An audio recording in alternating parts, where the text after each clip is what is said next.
Hello, hello, hello. Welcome to another episode. I am grateful for you. I am grateful for your zeal to learn, to want to be better, to want to grow yourself. I am grateful to God for the opportunity and for the gift of marriage. Because a lot of times we talk about these principles and principle and everything regarding the do's and don'ts, but I do not know how many times we actually take our time to really be grateful for the institution of marriage. So I am so grateful to God for the institution of marriage, which is the destination, is a pathway, because the destination is fulfilling purpose and producing on earth like it is in heaven. That is really the whole essence of family. So just getting married is not the destination, it's a pathway to the destination. The relationship is one of the steps in the starting point. It is not the starting point, and that is what we're going to be talking about today, because the starting point is you.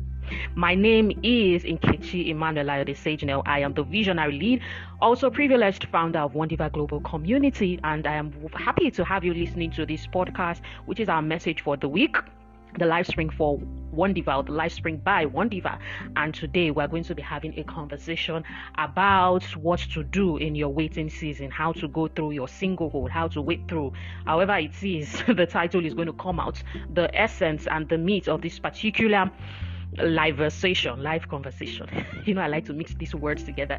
If you've been following me for a while now, we're going to be having this live session, and live also stands for, which is one of the names, one of the core that sprung forth the title we give to our message, or we gave to our message at Wondiva, stands for the Word of God, the living Word of God, because without the Word of God nourishing us, we cannot really have the life to work out our dreams and plan and even desire to be married, because it is a person that is truly alive that can live happily ever after. And I mean truly alive, not just alive like breathing, but I mean truly alive. A truly alive woman can have a truly successful marriage.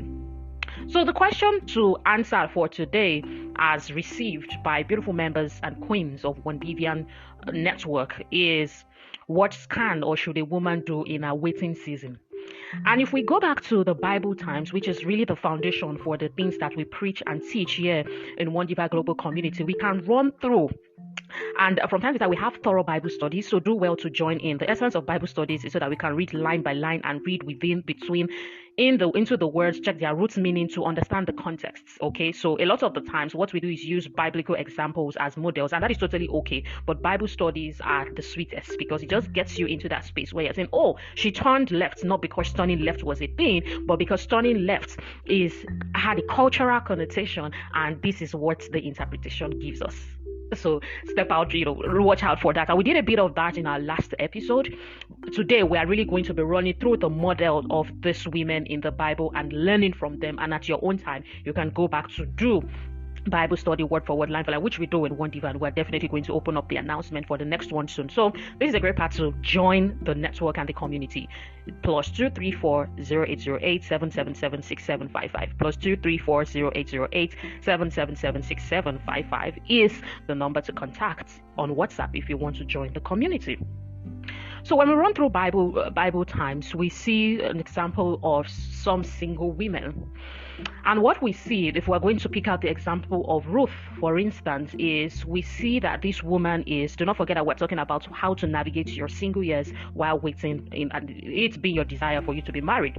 We see that this woman is a woman who, just a summary of the story, a woman who followed her mother-in-law after losing her husband to a new land, and she's just going to follow her. She believes that this is her next phase for the destiny. This is her next phase for her destiny, and she believes that this is where she should go.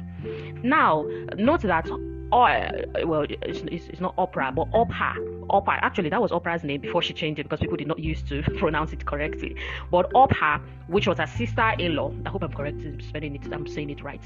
Oprah. Anyways, you get the point, but like Oprah spelled the other way, like O-R-N. So yes, Oprah. I hope. But if I didn't spell it correctly, let's just move on. But the points of the message, so that we don't miss the most important thing and start is that her sister-in-law actually turns back and says, okay, I'm going to go back. Thank you so much, mother-in-law, for everything that you've been and you've done for us. I'm grateful, and thank you for insisting to go back, because, well, thank you. Okay, I don't know what was really going out there, but maybe she really did want to go back at a particular point in time. But here is Ruth believing that I am going to follow through because I see something deeper than what you are currently seeing. I'm talking in the space of Ruth now. I see something deeper than what you are currently seeing, and I will follow you. Your people will be my people. Your God will be my God. And she goes on to follow her, and she just continues her life supporting this old woman that doesn't have anything or may not seem like she has anything to offer her, and she goes on and on and on. She's working, she's doing what the mother-in-law is, who really has now become a mother, actually. So let me not even say mother-in-law, who has now become a mother. She's doing what it is that the mother instructs, advise, and of course she gets married to Boaz. But we are talking about the journey of the singlehood, and here are a few things that I want to pick out. Especially if you are a spiritual woman, it is always very important and discerning to actually follow the will of God or what He's doing right now in your life, because that is the most important path that you can be positioned for the man of God's dreams for your life.